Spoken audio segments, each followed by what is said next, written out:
La lluvia caía con furia aquella tarde de octubre, golpeando las ventanas de la vieja casa de campo como piedras lanzadas por manos invisibles. Dentro, en la sala principal que alguna vez fue el centro de reuniones familiares llenas de risas y amor, una escena desgarradora se desarrollaba bajo la luz tenue de una lámpara polvorienta. Si te gustan las historias, te invito a suscribirte a este canal. Tu apoyo significa mucho para mí y me ayuda a seguir creciendo. Acompáñame en este viaje lleno de emoción y ternura. Y cuéntame en los comentarios desde dónde me escuchas.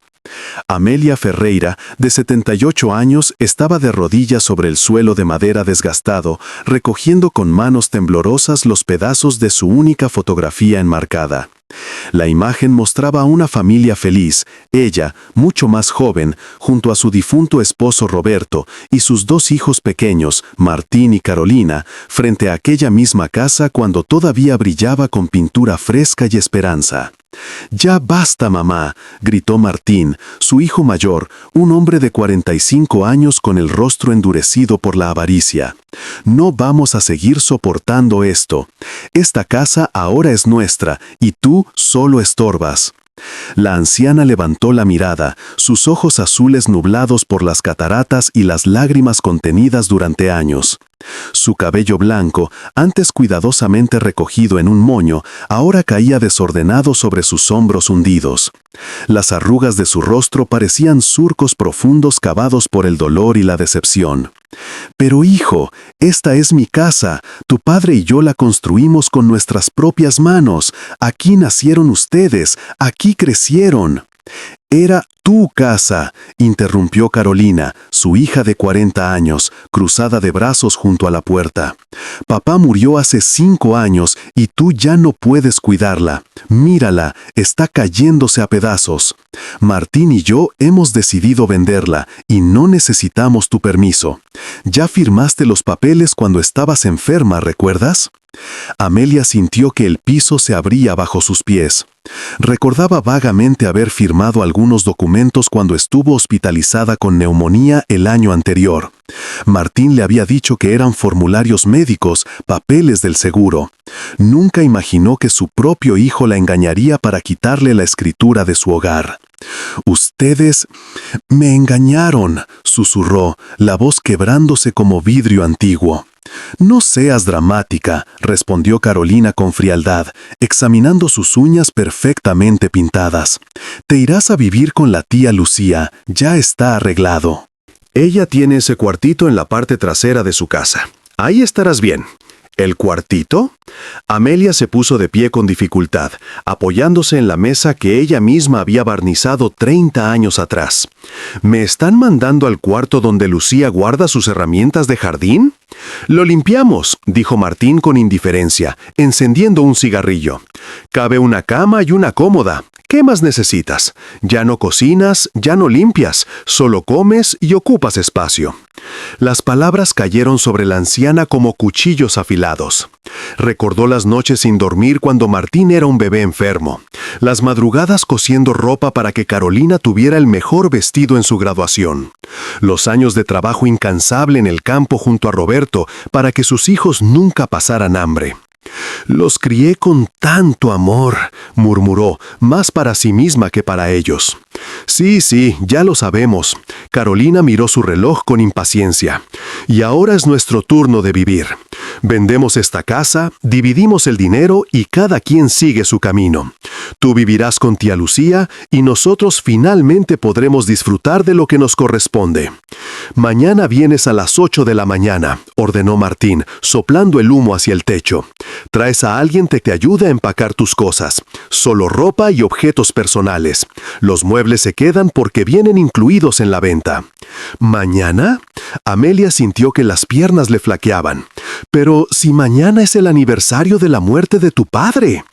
«Precisamente por eso», interrumpió Carolina con una sonrisa cruel. «Ya es hora de cerrar ese capítulo. Papá ya no está y tú pronto tampoco estarás aquí. La vida sigue, mamá». Aquella noche, Amelia apenas pudo dormir en la habitación que había compartido con Roberto durante 42 años de matrimonio. Las paredes parecían susurrarle recuerdos. La primera vez que entraron en aquella casa, cuando no era más que una estructura de madera sin terminar. Las navidades junto al árbol que Roberto cortaba del bosque cercano. Los cumpleaños de los niños con tortas hechas en su viejo horno de leña. Se levantó antes del amanecer y caminó lentamente por cada rincón de la casa. En la cocina pasó sus dedos por la mesa donde había amasado miles de panes. En el corredor observó las marcas en el marco de la puerta donde había medido el crecimiento de Martín y Carolina año tras año. En el jardín trasero, ahora descuidado y lleno de maleza, recordó las hortalizas que cultivaba para alimentar a su familia. «Perdóname, Roberto», susurró hacia el cielo que comenzaba a iluminarse. «No pude proteger lo que construimos juntos». A las 8 en punto, tal como lo habían ordenado, Martín llegó en su camioneta nueva, esa que había comprado después de convencer a Amelia de prestarle sus ahorros para una inversión segura que nunca se materializó. Ni siquiera se bajó del vehículo. Tocó el claxon con impaciencia. Amelia salió con una maleta vieja y una bolsa de tela. Era todo lo que le quedaba de una vida entera. Fotos familiares, algunas prendas de ropa, el chal tejido por su madre, un rosario que había pertenecido a su abuela. Nada más. ¿Eso es todo?, preguntó Martín con desinterés. «Eso es todo», respondió ella, sintiendo que dejaba atrás no solo objetos, sino pedazos de su alma. El viaje hasta la casa de Lucía fue silencioso. Martín ni siquiera encendió la radio. Simplemente conducía mirando al frente, como si llevara un mueble viejo al depósito de basura. Cuando llegaron, dejó la maleta en la entrada y se fue sin siquiera despedirse. Lucía, hermana menor de Roberto y mujer de buen corazón pero escasos recursos, recibió a Amelia con los brazos abiertos y lágrimas en los ojos. «Hermana, no puedo creer lo que esos desagradecidos le hicieron», dijo mientras la abrazaba. «Quédese aquí todo el tiempo que necesite. El cuarto no es gran cosa, pero es suyo». El cuarto, efectivamente, no era gran cosa. 4 metros cuadrados con una ventana pequeña que daba al callejón, una cama angosta, una cómoda despintada, una silla de madera. Las paredes conservaban manchas de humedad y el olor a tierra y fertilizantes todavía impregnaban el ambiente. Pero Amelia lo aceptó con gratitud. Al menos tenía un techo. Los primeros meses fueron devastadores. Amelia pasaba los días sentada junto a la ventana, observando a la gente pasar, recordando su vida anterior. Por las noches, el insomnio la atormentaba con preguntas sin respuesta. ¿En qué momento se había equivocado? ¿Había amado demasiado a sus hijos? ¿Los había malcriado sin darse cuenta? Lucía intentaba animarla, pero la anciana se había sumido en una tristeza profunda. Apenas comía, casi no hablaba. Era como si su espíritu se hubiera marchitado junto con su esperanza. Un día, 2 meses después de la expulsión, Carolina apareció. No para disculparse o preguntar cómo estaba su madre. Llegó con un papel que necesitaba que Amelia firmara, algo relacionado con impuestos de la propiedad. «¿Cómo has estado, mamá?», preguntó con una sonrisa falsa mientras extendía el documento. «¿Te importa?», respondió Amelia, mirándola a los ojos por primera vez con algo parecido a la decepción transformada en dureza. «Claro que me importa. Eres mi madre». Carolina se sentó en la cama, arrugando la cobija gastada. «Solo firma aquí y aquí. Es solo un trámite. Ya firmé una vez sin leer, y mira dónde estoy ahora». El rostro de Carolina se endureció. «No seas difícil. La casa ya se vendió, mamá. La cerramos la semana pasada. Martín y yo obtuvimos $120,000, 60 para cada uno». «¿$120,000?» repitió Amelia lentamente. «Tu padre pagó esa tierra con 20 años de trabajo. Construyó esa casa con sus propias manos. Se rompió la espalda para que ustedes tuvieran un hogar. Y lo vendieron como si fuera un objeto cualquiera. Éramos los dueños legales. Teníamos derecho. Derecho legal tal vez. ¿Derecho moral? Ninguno. Carolina se levantó bruscamente. Sabía que vendrías con esto. Siempre fuiste dramática. Guardó el papel sin firmar. Como sea, ya no lo necesitamos. Los abogados encontrarán otra forma. Se dirigió a la puerta, pero antes de salir, se volteó. Por cierto, no esperes nada de nosotros en Navidad. Martín y yo decidimos hacer un viaje a Europa con parte del dinero. Nos lo merecemos después de años cuidándote. ¿Cuidándome? Amelia sintió que algo se rompía dentro de ella. Yo me cuidaba sola. Ustedes solo aparecían cuando necesitaban dinero prestado que nunca devolvieron, o cuando querían que les cuidara a sus hijos mientras ustedes salían. Ay, mamá, siempre exagerando. Y se fue, dejando un rastro de perfume caro y crueldad barata. Pasaron 3 meses más. El invierno llegó con su frialdad característica, y el pequeño cuarto de Amelia apenas tenía calefacción. Lucía hacía lo que podía, compartiendo su propia manta y preparando sopas calientes, pero los recursos eran limitados. Una noche de diciembre, mientras la nieve comenzaba a caer suavemente sobre el pueblo, Amelia tuvo un sueño. O quizás fue algo más que un sueño. Roberto apareció ante ella, tan vívido y real como cuando estaba vivo. Llevaba su camisa a cuadros favorita y esa sonrisa amable que siempre había tenido. «Amelia, mi amor», dijo él, sentándose en el borde de la cama. «¿No has recordado?» «¿Recordar qué, Roberto?», preguntó ella, con lágrimas rodando por sus mejillas. «Solo recuerdo el dolor, la traición». «El jardín, Amelia. ¿Recuerdas el jardín?» «¿El jardín?» Estaba lleno de hortalizas, de flores. Debajo del viejo roble, amor. ¿Recuerdas lo que enterramos allí? Amelia despertó bruscamente. Su corazón latía con fuerza. El roble, el viejo roble que Roberto había plantado el día que nació Martín. Un árbol que ahora debía tener más de 40 años. Entonces lo recordó, una tarde de verano 20 años atrás. Roberto llegó a casa con una expresión seria pero emocionada. Había vendido una porción de tierra que había heredado de su padre, una propiedad en las afueras del pueblo, que habían mantenido como inversión. El comprador había pagado en efectivo, una suma considerable para aquel entonces. «No podemos poner este dinero en el banco, Amelia», había dicho Roberto. «Los impuestos se lo comerán, y si surge algún problema legal con la venta, nos lo pueden congelar. Además, quiero que esto sea para nosotros en la vejez, o para los niños si algo nos pasa. Pero solo cuando realmente lo necesiten, no para despilfarrarlo». Habían esperado a que cayera la noche. Juntos cavaron un hoyo profundo junto al roble. Roberto había colocado el dinero en efectivo dentro de una caja de metal resistente al agua, junto con algunos documentos importantes y joyas que habían pertenecido a su madre. Luego lo sellaron, lo enterraron y plantaron bulbos de flores encima para disimular la tierra removida. «Si alguna vez nos separamos, si algo me pasa, recuerda el roble», le había dicho Roberto. «Ahí está nuestro futuro guardado». Con el tiempo, ambos habían olvidado el dinero enterrado. La vida había sido generosa con ellos, nunca les faltó nada, y el secreto del roble quedó sepultado no solo bajo tierra, sino también en el fondo de sus memorias.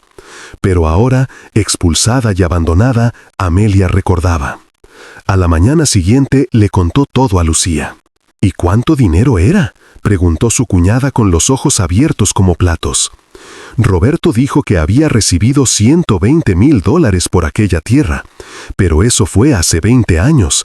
Con el tiempo y la inflación, si lo hubiéramos puesto en el banco habría ganado intereses, pero en efectivo sigue siendo una fortuna. Hermana, tiene que recuperar ese dinero, es suyo por derecho. Pero la casa ya no me pertenece, los nuevos dueños. Los nuevos dueños no saben nada de ese dinero. Legalmente eso era propiedad suya y de Roberto, escondida antes de que usted firmara cualquier papel. Es su derecho recuperarlo». Amelia sintió una chispa de esperanza por primera vez en meses, pero también sintió miedo. ¿Cómo podría volver a aquella casa? ¿Qué diría si alguien la veía? Lucía, mujer práctica y decidida, trazó un plan. Los nuevos dueños son una pareja joven que trabaja todo el día. Salen a las 7 de la mañana y regresan a las 6 de la tarde. He pasado por allí y la casa está vacía durante el día.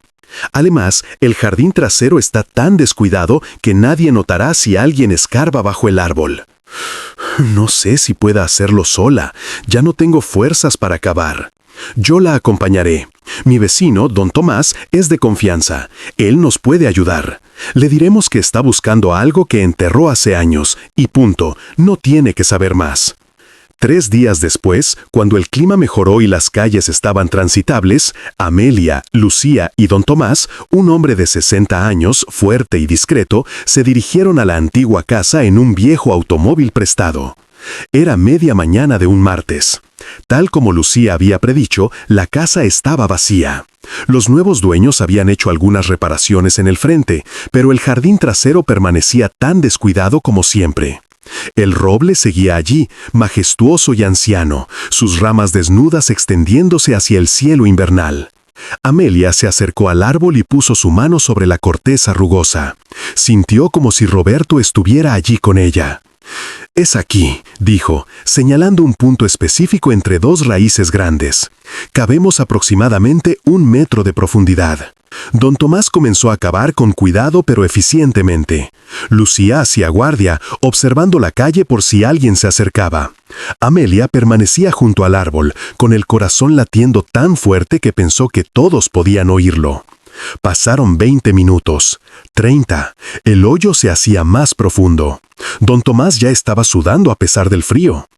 «¿Está segura de que es aquí, señora?» «Completamente segura». Y entonces el sonido del metal golpeando metal resonó en el jardín silencioso. «¡Lo encontré!». Entre los 3 sacaron la caja. Estaba oxidada por fuera, pero intacta. Amelia temblaba mientras don Tomás la abría con una herramienta. La tapa cedió con un chirrido. Dentro, todo estaba preservado en bolsas de plástico selladas. Fajos y fajos de billetes de alta denominación. Las joyas envueltas en tela. Los documentos en un sobre resistente. «Dios mío», susurró Lucía, «debe haber una fortuna aquí». «Tenemos que irnos ya», dijo don Tomás, mirando nerviosamente hacia la casa. «Esto es demasiado dinero para tener aquí al descubierto». Volvieron a llenar el hoyo rápidamente, colocaron la caja en el automóvil y se fueron antes de que alguien pudiera verlos. Ya en la casa de Lucía, con la puerta cerrada y las cortinas corridas, abrieron la caja completamente y comenzaron a contar. Don Tomás se había ofrecido a traer a su hijo, que trabajaba en un banco, para que los ayudara a verificar la autenticidad de los billetes. Cuando terminaron de contar, 3 horas después, el total era asombroso. Los $120,000 originales estaban allí, intactos. Pero además, Roberto había guardado bonos del gobierno que se habían revaluado, certificados de acciones de una compañía que ahora valía muchísimo más, y las joyas, que un tasador confirmó días después, valían $60,000 adicionales. En total, el contenido de aquella caja valía $1,700,000. Amelia no podía creerlo. Durante meses había vivido en la pobreza, humillada y abandonada, mientras bajo el árbol de su antiguo jardín yacía una fortuna que podía cambiar su vida. «¿Qué va a hacer ahora, hermana?», preguntó Lucía, todavía en shock. La anciana permaneció en silencio por un largo rato, mirando el dinero extendido sobre la mesa. Luego, una expresión de determinación que no había mostrado en años apareció en su rostro. «Primero, voy a buscar un buen abogado», dijo con voz firme. «Después, vamos a ver qué tan legales fueron esos papeles que me hicieron firmar. Y finalmente, Martín y Carolina van a aprender una lección que nunca olvidarán». Los siguientes meses fueron de intensa actividad. Amelia contrató al mejor bufete de abogados del estado. Descubrieron que los documentos que había firmado en el hospital tenían irregularidades graves. Martín había utilizado un poder notarial limitado que ella había firmado años atrás solo para emergencias médicas y lo había extendido ilegalmente para incluir la transferencia de propiedad. Con un juez competente y pruebas claras, el caso era prácticamente ganado. Pero Amelia no quería solo recuperar su propiedad, quería justicia completa. Con parte de su dinero, compró una casa hermosa en el mejor barrio del pueblo. Una residencia moderna de 2 pisos, con jardín amplio, garaje para 2 automóviles y todas las comodidades que nunca había tenido. Invitó a Lucía a vivir con ella, dándole la mejor habitación con baño privado. También invirtió sabiamente. Compró propiedades para alquilar, creó un fondo de inversión y donó generosamente a causas benéficas del pueblo, especialmente a asilos y centros de ayuda para ancianos abandonados. La transformación de Amelia fue notable. Comenzó a vestirse bien, a cuidar su salud, a salir y disfrutar de la vida que le quedaba. Contrató a un conductor personal, un joven estudiante del pueblo que necesitaba trabajo. Se hizo amiga de otras señoras de su edad que habían perdido a sus esposos. Organizaba almuerzos y reuniones. Volvió a sonreír. El pueblo entero comenzó a hablar de ella. ¿Viste a doña Amelia? Se ve maravillosa. Dicen que heredó una fortuna. Qué bueno que algo bueno le pasó después de lo que le hicieron esos hijos desagradecidos. Pasaron 6 meses. El caso legal avanzaba, pero Amelia había instruido a sus abogados que procedieran lentamente. Quería que Martín y Carolina se sintieran seguros, que disfrutaran su dinero mal habido, que se acostumbraran a su nueva vida. Quería que la caída fuera más dura. Martín había comprado un negocio de repuestos de autos que no iba bien. Había invertido mal su parte del dinero y ya estaba comenzando a tener problemas financieros. Carolina se había comprado un auto de lujo y había renovado completamente su casa, gastando casi todo su dinero en apariencias y viajes. Ninguno de los dos había ahorrado o invertido inteligentemente. Un año después de haber sido expulsada, en una tarde de octubre igual que aquella en que todo comenzó, Amelia decidió que era momento de actuar. Envió a su conductor a entregar invitaciones personales a Martín y Carolina. Las invitaciones eran elegantes, en papel grueso con letras doradas, y decían: «Está cordialmente invitado a una cena en mi residencia. Asunto de suma importancia familiar.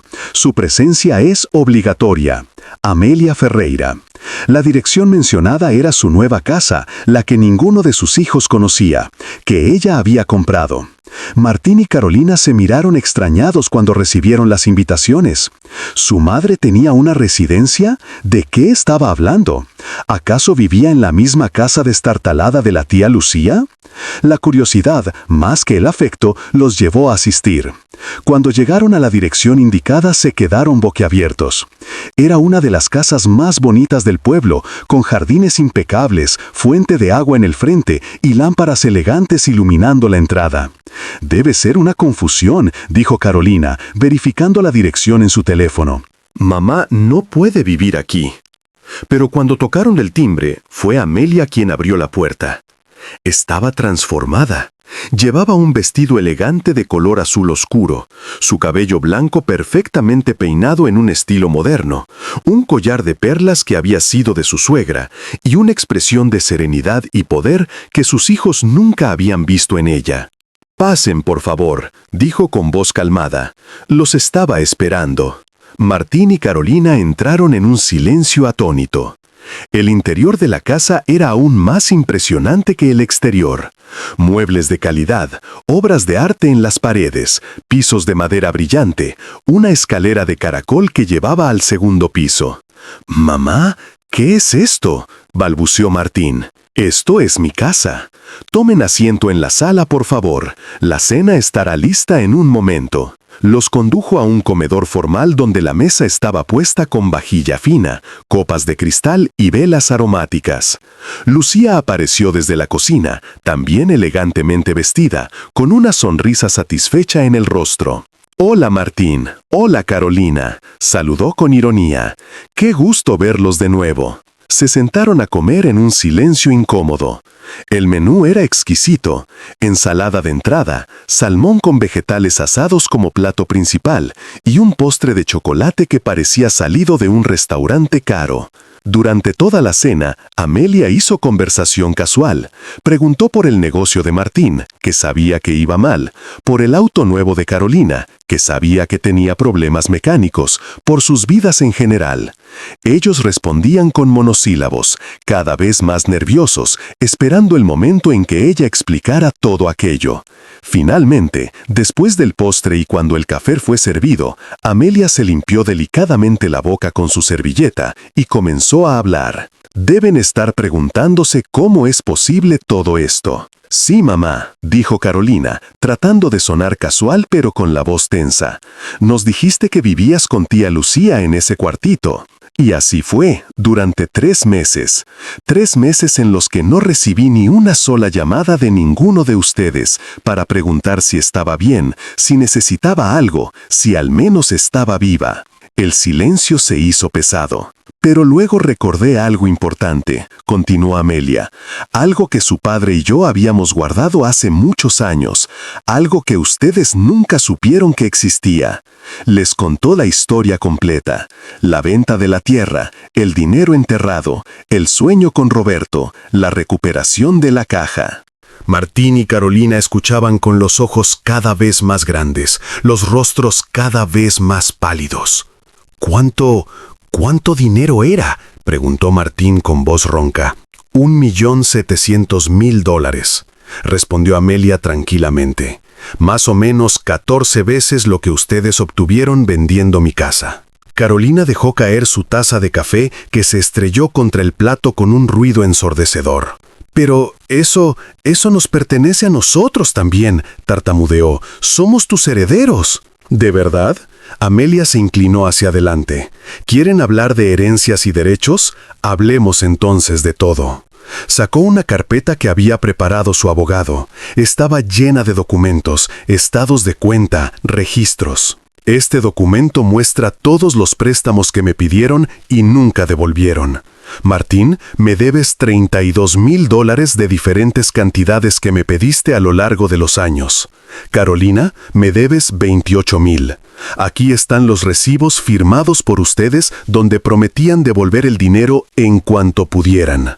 Les mostró otro documento. Este es el análisis de un grafólogo experto que confirma que la firma en los papeles de transferencia de la casa no se hizo en las condiciones mentales apropiadas y que ustedes aprovecharon mi estado de enfermedad y confusión para engañarme. Otro documento. Esta es la declaración del médico que me atendió en el hospital, confirmando que yo estaba bajo medicación fuerte y no en condiciones de tomar decisiones legales importantes. Y otro más. Y este es el dictamen de mi abogado, confirmando que la venta de mi casa fue fraudulenta y que puedo demandarlos no solo para recuperar la propiedad, sino también por daños emocionales y psicológicos. Martín y Carolina estaban ahora completamente pálidos. ¿Vas a demandarnos?, preguntó Carolina con voz temblorosa. Debería, respondió Amelia.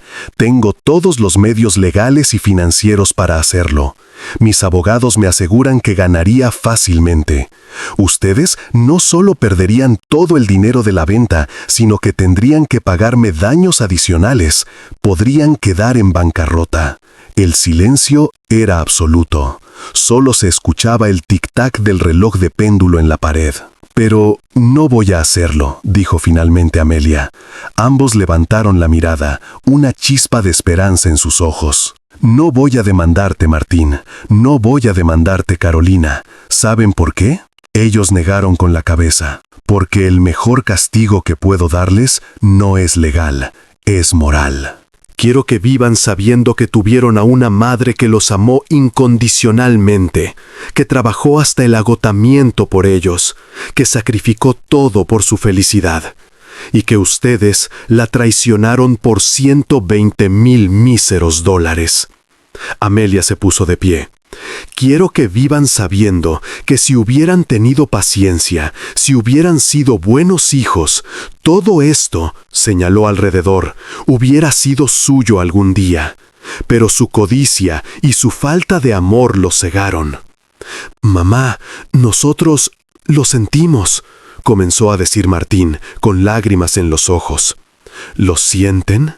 Amelia lo miró fijamente.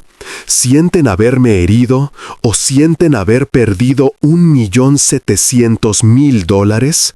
Ninguno respondió porque ambos sabían la verdad. Les voy a decir lo que voy a hacer con mi dinero y mi vida, continuó Amelia. Voy a disfrutar cada día que me queda. Voy a viajar, voy a conocer lugares que su padre y yo siempre soñamos conocer, pero nunca pudimos, porque cada centavo lo gastábamos en ustedes. Voy a ayudar a otras personas que realmente lo necesitan, a ancianos abandonados como yo fui abandonada. Y cuando muera, todo mi dinero irá a una fundación benéfica que lleva el nombre de su padre, la Fundación Roberto Ferreira para adultos mayores abandonados. Carolina comenzó a llorar abiertamente. «No puedes hacer eso, somos tu familia». «¿Familia?», Amelia dejó escapar una risa amarga. «Ustedes destruyeron esta familia el día que me echaron de mi casa como a un perro callejero. La familia se construye con amor, respeto y lealtad. Ustedes solo me dieron dolor». «Podemos cambiar, mamá», dijo Martín, poniéndose de pie desesperadamente. «Danos otra oportunidad. Fuimos egoístas, lo admitimos, pero podemos ser mejores». Amelia lo miró largamente. En sus ojos había dolor, pero también una firmeza que no existía antes. «Martín, Carolina, escúchenme bien porque esto es lo único que voy a ofrecerles.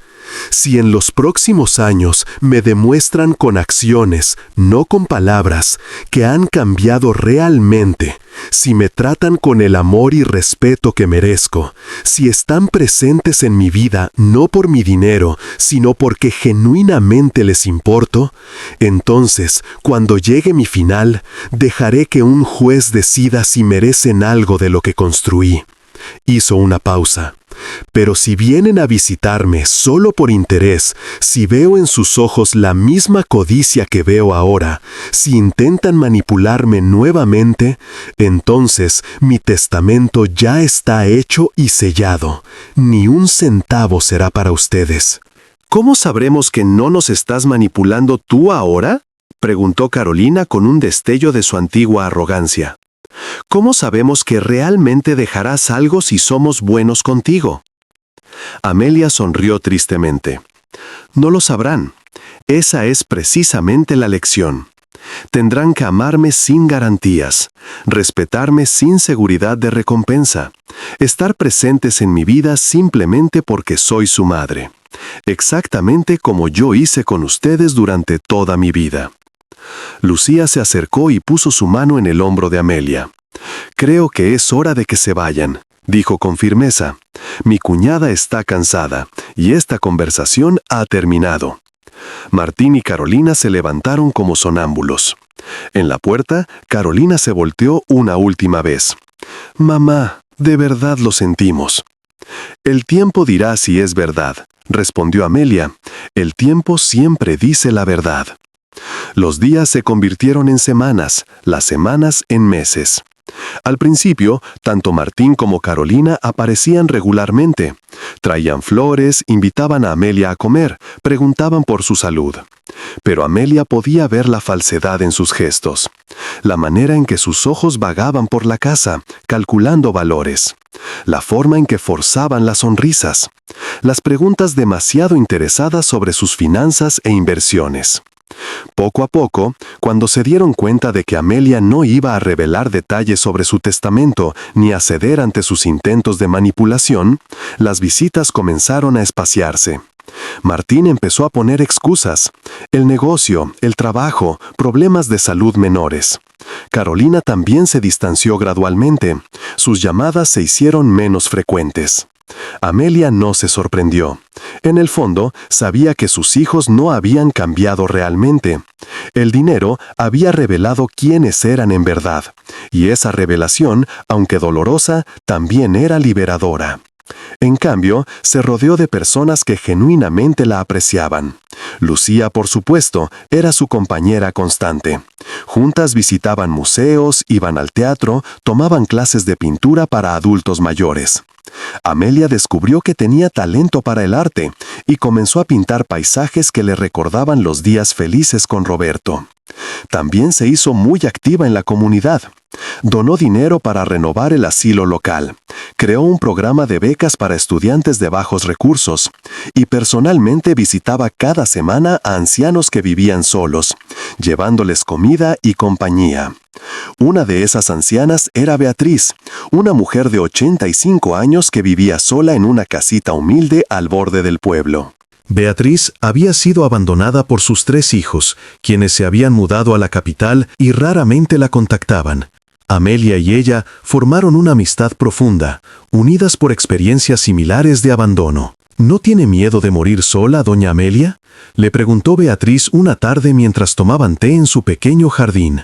Ya no, respondió Amelia. He aprendido que estar sola no es lo mismo que estar abandonada. Tengo a Lucía, tengo amigos verdaderos, tengo propósito. Eso es más de lo que muchas personas tienen. Pero sus hijos... Mis hijos eligieron su camino, Beatriz. Yo elegí el mío, y mi camino está lleno de gente que merece mi amor y mi generosidad. 2 años después del reencuentro en la cena, la vida de Martín y Carolina había tomado rumbos muy diferentes. El negocio de Martín había quebrado completamente. Las malas decisiones financieras, combinadas con una economía difícil y su propia incompetencia administrativa, lo habían llevado a la bancarrota. Tuvo que vender su casa y mudarse a un apartamento pequeño. Su esposa lo había dejado, cansada de sus fracasos y su amargura constante. Ahora trabajaba como empleado en el mismo tipo de negocio que una vez había poseído, ganando un salario modesto y viviendo con las consecuencias de su codicia. Carolina no estaba mucho mejor. Su esposo había perdido su trabajo y el dinero que había gastado tan alegremente en lujos se había evaporado. El auto de lujo había sido embargado por falta de pagos. La casa renovada tenía una hipoteca que apenas podían pagar. Tuvo que volver a trabajar después de años de no hacerlo, aceptando un empleo en una tienda de ropa donde antes habría comprado sin mirar precios.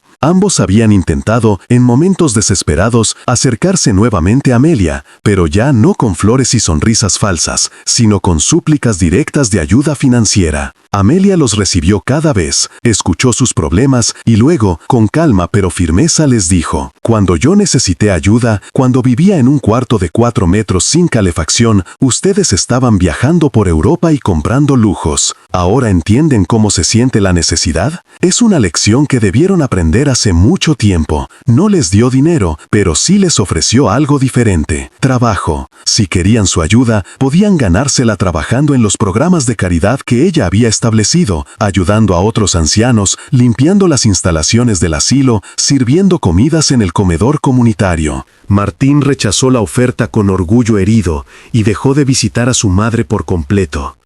Carolina, más desesperada y quizás con un pequeño destello de genuina humildad, aceptó.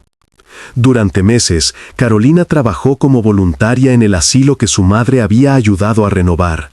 Al principio lo hacía por obligación, esperando que eventualmente Amelia se ablandara y le diera dinero. Pero algo comenzó a cambiar en ella. Conoció a don Esteban, un anciano de 90 años que no recibía visitas de nadie. Sus hijos habían emigrado décadas atrás y nunca regresaron. Carolina le leía el periódico cada tarde y escuchaba sus historias sobre la guerra, sobre su juventud, sobre los hijos que lo habían olvidado. «Usted se parece a mi hija», le dijo don Esteban un día, con lágrimas en los ojos. Ella tenía su misma sonrisa. «No sé si todavía está viva. Hace 15 años que no sé nada de ella». Esas palabras penetraron en el corazón de Carolina como ninguna otra cosa lo había hecho. Se vio reflejada en esa hija ausente, en esos hijos que habían abandonado a su padre. Y por primera vez en su vida sintió vergüenza genuina por lo que había hecho. Una tarde lluviosa, Carolina llegó a la casa de su madre sin avisar. Lucía la hizo pasar con sorpresa.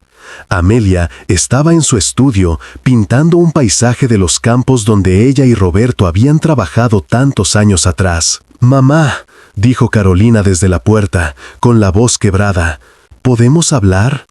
Amelia dejó el pincel y se volteó. Su hija tenía los ojos rojos, había estado llorando. «Siéntate, hija». Por primera vez, Amelia la había llamado hija en más de 2 años. Carolina se sentó y durante la siguiente hora lloró como no había llorado desde que era niña. No pidió dinero, no habló de sus problemas financieros, solo habló de su vergüenza, de su arrepentimiento, del dolor que había causado. He estado trabajando en el asilo, dijo entre lágrimas. He conocido a tantas personas abandonadas por sus familias, y cada vez que escucho sus historias, veo lo que te hicimos, veo el dolor que te causamos. Y mamá, no puedo vivir con eso, no puedo seguir siendo esa persona. ¿Por qué vienes a decirme esto ahora?, preguntó Amelia suavemente. Porque don Esteban murió ayer, murió solo en su cama, y cuando fui a su habitación para ayudar a empacar sus cosas, encontré una caja llena de cartas, cartas que él le había escrito a su hija durante 15 años. Ninguna fue enviada porque no tenía su dirección. Todas comenzaban igual. Mi querida hija, espero que estés bien. Yo estoy bien. Te extraño, te perdono, te amo. Carolina se cubrió el rostro con las manos. No quiero que tú mueras escribiendo cartas que nunca enviaste. No quiero vivir el resto de mi vida sabiendo que tuve la oportunidad de ser mejor y la desperdicié. Amelia sintió que las lágrimas acudían a sus propios ojos. Se levantó y se acercó a su hija. Por primera vez en años, la abrazó. Carolina, mi niña, susurró. Esto es lo único que siempre quise. No tu falso arrepentimiento por el dinero que perdiste, sino tu genuino despertar a lo que realmente importa. Madre e hija permanecieron abrazadas, llorando juntas, sanando heridas que parecían imposibles de curar. Los siguientes meses fueron de reconstrucción lenta pero genuina de la relación entre Amelia y Carolina. No fue fácil, la confianza se había roto profundamente y requería tiempo para reconstruirse. Pero esta vez, Carolina estaba presente no por obligación o interés, sino por un deseo genuino de recuperar a su madre. Continuó trabajando en el asilo, no como voluntaria obligada, sino como parte del equipo permanente. Descubrió que tenía una vocación natural para cuidar de los ancianos. Su experiencia personal le daba una empatía especial que los residentes apreciaban profundamente. Martín, por otro lado, permaneció distante y amargado. Ocasionalmente llamaba a su madre, pero las conversaciones eran frías y claramente motivadas por resentimiento más que por amor. Amelia intentó tender puentes varias veces, pero él rechazaba cada intento, envuelto en su orgullo herido y su incapacidad de aceptar responsabilidad por sus acciones. 3 años después del reencuentro, Amelia celebró su cumpleaños 82.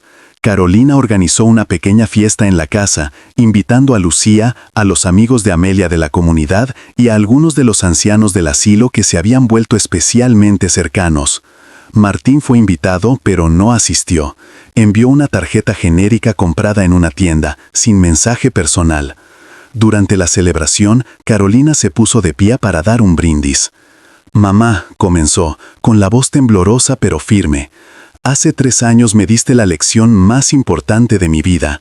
Me mostraste que el verdadero valor no está en el dinero que tenemos, sino en cómo tratamos a las personas que amamos. Me enseñaste que las acciones tienen consecuencias y que el amor verdadero no viene con garantías». Hizo una pausa, mirando directamente a su madre. He desperdiciado tantos años siendo egoísta y ciega.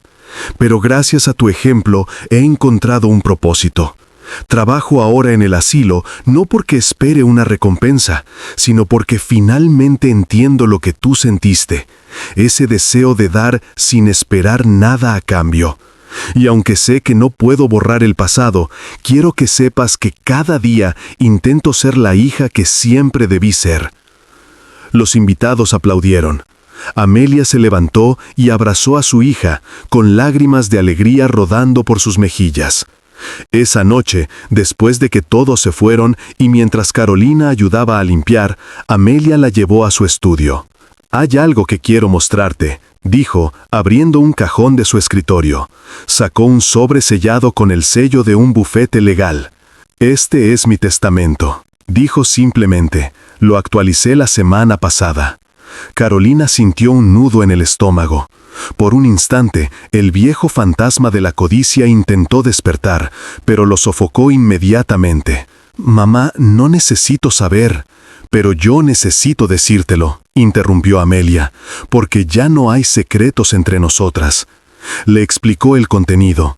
La mayor parte de su fortuna iría efectivamente a la fundación benéfica que había creado en nombre de Roberto, pero había establecido un fondo considerable para Carolina, no como herencia directa, sino como salario permanente por dirigir la fundación después de que Amelia ya no estuviera. «No te doy esto como regalo», explicó Amelia, «te lo doy como responsabilidad. Quiero que continúes el trabajo que comenzamos, que ayudes a otros ancianos abandonados, que honres la memoria de tu padre manteniendo viva esta misión». «Lo haré, mamá», prometió Carolina, y esta vez ambas sabían que era una promesa sincera. «Te lo juro por la memoria de papá». «¿Y Martín?», preguntó Carolina después de un momento. Amelia suspiró tristemente. «Para Martín he dejado una cuenta con dinero suficiente para que nunca pase necesidades básicas. Un estipendio mensual que recibirá mientras viva, pero nada más.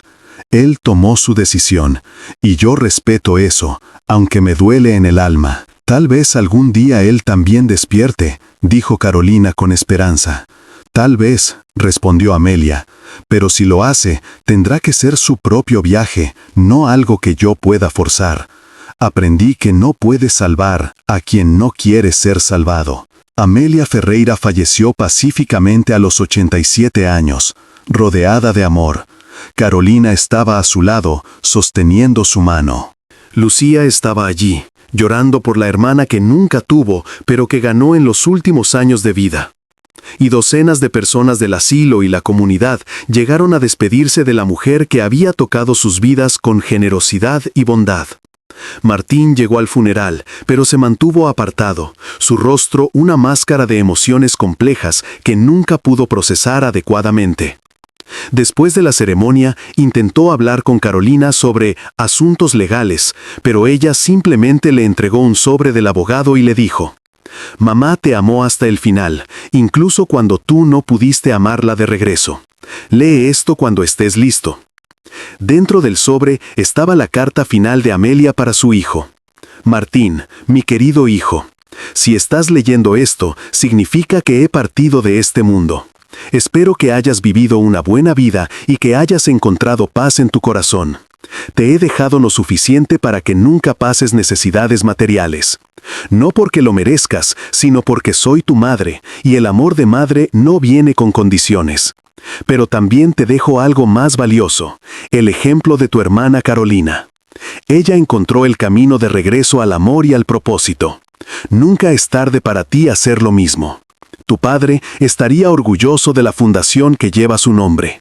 Yo estoy orgullosa del trabajo que Carolina hace allí.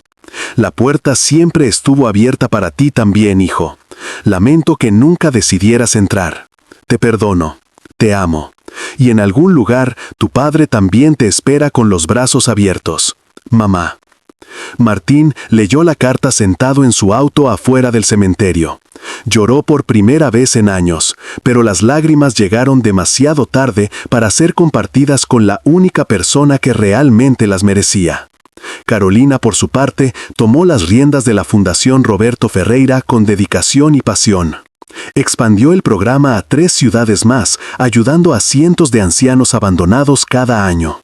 En la entrada principal del asilo original, mandó colocar una placa de bronce con la foto de sus padres y una inscripción: «En memoria de Amelia y Roberto Ferreira».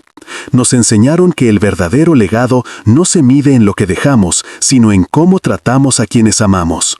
El amor no envejece, solo nuestra capacidad de apreciarlo. Y cada noche, antes de cerrar la oficina y regresar a casa, Carolina miraba esa placa y susurraba: «Gracias, mamá, por no rendirte conmigo, por enseñarme que nunca es tarde para ser mejor». Porque al final, esa fue la verdadera fortuna que Amelia dejó, no el $1.700.000 que recuperó debajo el roble, sino la lección de que el amor verdadero, aunque a veces requiera dureza y límites, siempre deja la puerta abierta para el arrepentimiento genuino y la redención. Y en esa sabiduría forjada en el dolor y perfeccionada en el perdón, estaba el tesoro más valioso que cualquier madre podría dejar a sus hijos.